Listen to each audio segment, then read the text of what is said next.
End of the year, December 2024 Q&A. Happy New Year, everyone. Let's get to it. I know the absolute worst thing you can do as a political analyst is make sweeping predictions about future events. But it seems like the fall of the Assad regime in Syria more or less snuck up on those of us who were not paying close attention. Where is the next black swan in the global geopolitical dance? Where should we draw the lines on maps next? Well, if I had to put money down on any one particular location, I would put it on Georgia. And I think that is the clear most likely scenario for two reasons. One, there are ongoing protests there, so you have a good baseline.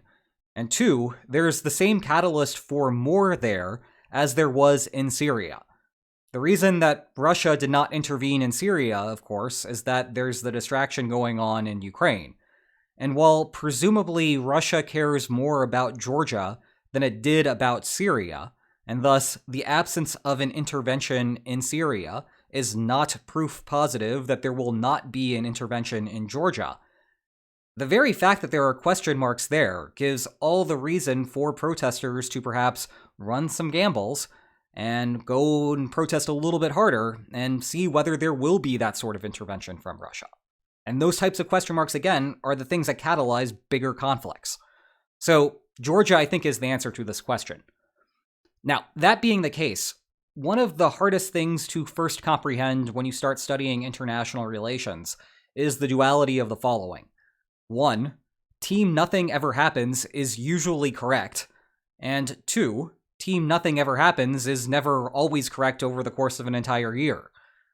What I mean by that is that there are a whole bunch of things that could happen in IR in any given year, but they're all tending to be very low probability events, and usually the status quo to some degree is maintained in any given area.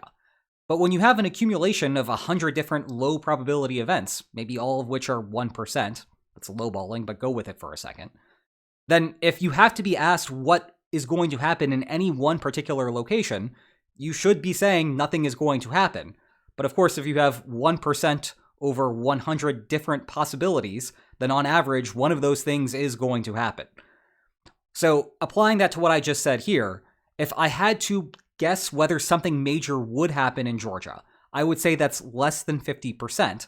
But simultaneously, among all of the low probability events that are out there in the world right now, Georgia is the highest probability event. Actually, we'll see another important possibility that is still a low probability, but higher than most, coming up in a later question. Why won't Turkey directly get involved against the SDF? For context, the SDF is the primarily Kurdish faction within the Syrian civil war. And the basic answer is that Turkey already has a proxy that can do most of what Turkey wants to do, namely the Syrian National Army, which is currently at battle with the SDF. And that if Turkey were to directly get involved, that would mean putting Turkish troops at stake, which raises the domestic political pressures in Turkey, and at least at present, is not something Turkey is currently interested in doing. Now, that could change. The interesting thing that's happening right now in Syria are the negotiations between what is going to be the government of Syria that is eventually going to form and the SDF. And Turkey cares a lot about that, of course, because Turkey wants to minimize the amount of Kurdish abilities within Syria for its own reasons domestically once again. And the tricky part about doing all of this as geopolitical analysts is that all of those sorts of concerns and threats of Turkey directly getting involved is internalized by the SDF. And so it's difficult for us to say ahead of time, kind of getting back to the previous question, about whether Turkey would get involved. Because if the SDF is aware that if the SDF pushes too far, that might provoke a Turkish intervention, and the SDF might want to avoid that sort of thing, then that is going to reduce how much the SDF is going to try to demand in negotiations. But, for example, if the SDF is skeptical about Turkey's willingness to directly get involved, that might mean that the SDF tries to raise the minimum it needs to be able to be satisfied, which then provokes the intervention from Turkey. So again, as of right now, there's no need for Turkey to directly get involved when the proxy is able to do most of what Turkey wants. But that could change. Regarding Russia's war in Ukraine, The Russian choice of focusing on Ukraine has resulted in their inability to defend Armenia and the fall of Assad in Syria. If the Belarusians resist the election results in 2025, will Russia respond the same way as the last Belarusian election? That is, boots on the ground? This is something that has slowly snuck up on us. The next election in Belarus is not in November. It's not in August. It's not in May. It is January 26th. Now, conceivably, the order of geopolitical importance from Moscow's perspective puts Syria and Armenia at the bottom, Georgia above them, and then above those, you have Belarus.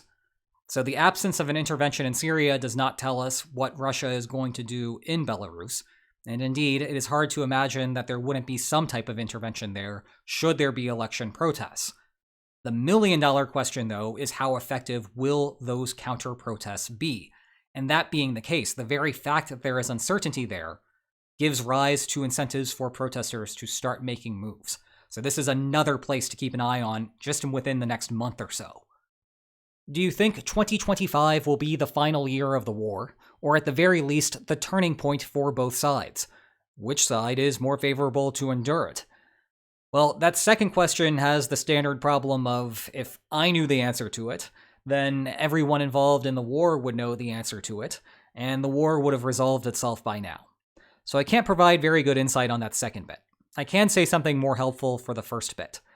I think 2025 is more likely to be the year that ends the war than 2024 was for two reasons. One is the straightforward thing that Trump is coming into office, and so things might happen as a consequence of that couldn't happen until Trump came into office, or at least the election had resolved itself. So there's that bit there that I don't think I need to go into much further depth on because there's been tons of videos on that already. The other bit about this, though, is what's going on in terms of Ukraine's reconstitution. If you think about the end of 2023 going into 2024, at that point, we had found out that Ukraine's counteroffensive was a failure, and it became clear that 2024 was going to be a year where Ukraine was going to have to play the defense and spend that year reconstituting its forces to hopefully have a more productive 2025 from Kyiv's perspective. Well, what happened in 2024 was a long period of not much in terms of Russian gains for that first half, and then we started seeing toward the second half an acceleration that has gone increasingly rapid over the last few months, albeit at increasingly high costs for Russia. So Russia is currently gaining territory in Ukraine. Now, the reason that 2025 could plausibly be the final year of the war is that, well, if Ukraine failed to reconstitute its forces effectively in 2024, we will continue to see the same sorts of results in 2025, and that might resolve some of the underlying questions that force the war to ongo. But whether that happens or not is still very much up in the air, and so we can't really make firm predictions about what's going to be happening in terms of an end of the war in 2025. I can give you some reasonable explanations for why it could end in 2025, but to be able to know ahead of time that's going to happen falls into that second question again, where if everyone knew that, we would have solved the problem already, and so I can't know it because everyone else would know it already as well. Could we see a Russian population crisis within the next 3 to 5 years? What possible new lines on maps could be drawn if Russia did collapse from an economic or population crisis? Well, Russia is already in the middle of a population crisis. The Kremlin is open about it. You go to the end of the year talk show that Putin hosted on December 13th. He does this every year. This one lasted about 4.5 hours. One of the subjects there was the fact that Russians need to have more babies, and it's very important for the Russian state to continue for Russians to have more children. That's nothing new. So really the big problem here for Russia is the questions that arise if this continues to be a problem. And given that the war is ongoing, which means there are more casualties, there's more people fleeing Russia, there's more economic uncertainty within the country that is perhaps compelling some individuals in the country to delay childbirth or just to forego having children. If all of those things continue to cause worse problems, and the Russian government is unable to mitigate the problems that come along with a crashing demographic situation, well, then the consequences, I think, primarily are twofold for the types of things that viewers of this channel might be interested in. One is that the fewer people that are being born, at some point this is going to have substantial consequences on Russia's ability to project power internationally. And so that means we're going to be looking at other sorts of situations like Syria becoming more and more potentially routine and concerning from the Kremlin's perspective. The other half of it is that the Russian state, it's called the Russian Federation for a reason. It is a federated system with lots of different areas within Russia being semi-autonomous. And those are areas that may want to perhaps cause problems, or at least elements within those areas may want to cause problems with the central government. And if there is a lack of a population within the country that is able to mobilize to defend the integrity of the territory of Russia, to keep the entire Russian state the same Russian state and not have breakaway regions, well, that's going to give more incentive for those areas to break away. But at least as it stands right now, there is not going to be a single moment within the next 3 to 5 years where that's the tipping point and that's where everything is going to start falling apart.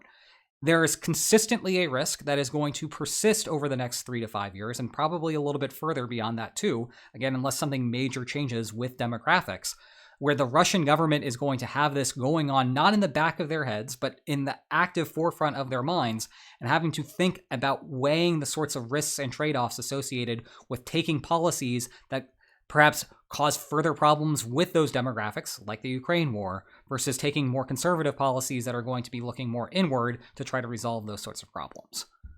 Do you think part of the reason Israel has made advances into Syria is literally to draw new lines on the map for the purposes of negotiations going forward, so they start with a better bargaining position? For example, formally acknowledge our ownership of the Golan Heights, and we'll give you back the land that we just advanced into.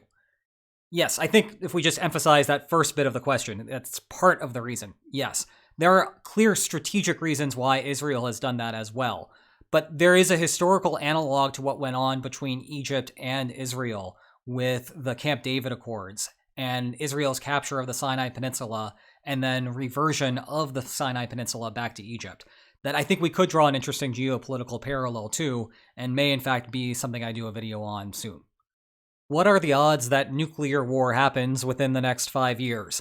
Low enough that you shouldn't think about this on a daily basis. That means it's less than a 1% chance of a full, real nuclear war happening, but still high enough, that is above 0.01%, that national security professionals do have to think about this sort of thing. If this channel was part of a bubble, what do you think is something we don't pay attention to enough? When wars don't happen. Everyone loves studying when wars occur. Tons of media attention when wars do occur. Very, very little attention when wars don't occur. And that's a problem from a social scientific perspective, because the models that explain why wars occur have to be the same models that explain why wars do not occur. Has to be a change of the input variables that results in the change in the output variable. And if all you're doing is studying when wars are occurring, you're not going to be able to formulate good models of conflict. And it's really bad because, again, the vast majority of the time, countries are not fighting wars against each other. So there's actually a lot more peace to study than there is war to study. And despite that, we spend way more time studying war. I know it's not going to happen, but what strategic value, if any, would there be in the US acquiring Greenland? And this question comes from Blue Sky. Follow me over there. Well, the main benefit of having Greenland on your side is geographic. It is really, really far up north, and that's helpful for 2 reasons. One, if you rewind to the Cold War, the fastest way to send a missile from the Soviet Union to the United States is to fly over the Arctic. So having early warning radar systems installed in Greenland is useful if you want to have a longer response time. The second thing is more of a modern development. There's a lot of speculation that once the ice caps start to melt, there are going to be good trade routes that can form from Europe to Asia by going north. And if you're someone that has an interest in making sure that the global trade routes are open for everyone, including yourselves, then having military installations that can deal with problems as they come up in the north is going to be extremely important, which therefore makes Greenland important. Now, what makes all of the recent discussion around this a little bit silly is that the incentive structures for the United States, for Denmark, and for the people of Greenland on thermonuclear war and global free trade, they're all aligned. So there's no need for the United States to purchase Greenland or militarily take over Greenland to be able to get the benefits that would come along with it. Would you ever consider making a video purely about the lines on maps involved in a historical event or conflict, with a possible through line of what the event shows us about recent or possible future events. Well, what you've described there is often the shell of videos that I produce. I look at something that's going on in the world right now. I think about a historical analog. I do the mathematical modeling of what went on previously, using the lines on maps to make it visually interesting, and then use that as some sort of narrative to provide purchase for what's happening right now. Now, it would be interesting to go to the first bit of this question, to look at something purely as just a historical endeavor. Maybe something along the lines of a series of why did World War I happen? Why did World War II happen? Why did the Korean War happen? Why did the Vietnam War happen? Why did all of those wars end in the way that they did? And rather than doing it in the way that I currently do, where I'm usually just focusing on one particular aspect of why World War II happened, and then applying that particular aspect to what's going on in the current world, we could instead do a situation where we ask, why did World War II happen broadly, and go over a whole bunch of different lines on maps explanations for why World War II might have happened. I think that would be a very interesting thing to do. And I'm sure you watching this Q&A video on a secondary channel, you as a core audience member, would be very interested in that. Problem on my end is that there's just not enough general interest for that right now for me to be able to produce that type of video in the way that I currently do on YouTube. I've tried things that are similar to that before, but basically if I'm not going off of things that are happening in the news right now, and I'm talking about just the major news stories, I usually don't have enough of an audience that is going to be able to watch the video to justify the amount of time that I need to spend on that type of video. I have thought about maybe looking into doing some sort of streaming service or partnering with a streaming service to do that type of thing, but any sort of possibility of that happening in the future is going to be well into the future. Like I said, it's something that I think would be interesting. I know my core audience would be interested in doing that too. Question is, with how much is going on in the world and how many other competing priorities I have, is there a model for that to work in terms of the production aspect of it? And right now, doesn't look like it, but again, maybe that'll change in the future. Here's a related one. Has anyone applied the crisis bargaining framework to major historical events, like the Napoleonic Wars or the 30 Years' War? Or is all of the work in this field largely contemporary? You can tell that this reader is very interested in the subject matter because they described it as the crisis bargaining framework, which is what academics describe lines on maps as. Well, to answer this question, it's the former. It's almost always the former. 90% plus of the research that we have is on historical events. The reason is that the vast majority of papers begin with the author having some sort of baseline understanding about what crisis bargaining models have looked at before, and then reading through history and noticing that there are interesting moving parts of a particular historical narrative that have not yet been modeled within crisis bargaining theory. So they incorporate that into a mathematical model of crisis bargaining. They see how that changes what we already know from existing models, and then lo and behold, you have a paper. And hopefully the historical case that you had in mind matches what is going on with the mathematical modeling.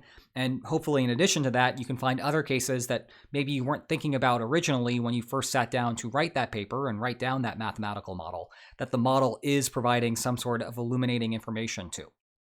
Now, that being said, of course, you might be familiar with some of the work that I've done to try to look at more contemporary issues. But by and large, it is very, very rare. A good example of something that I have not done that is in that sort of latter category of doing something that is contemporary is a paper that was written about the Iraq War of 2003. That paper came out in 2014. And bear in mind that there is always a long delay in academia between when you first start writing something and then when that paper finally gets published.